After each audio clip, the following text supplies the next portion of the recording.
Hi everyone, welcome back to this channel. In this tutorial, I will show you how to unlock the brick button mushroom patty burger in Htopia.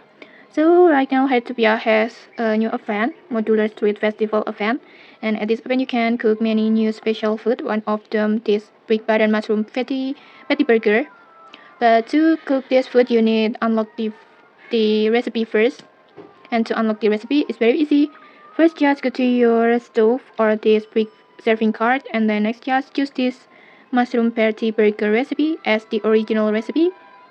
And then after that, just complete all the ingredients you need with, and then patty like this. That you can buy it from the NPC Masimo, and then just replace the mushroom ingredients with button mushroom like this, and then just simply tap start cooking.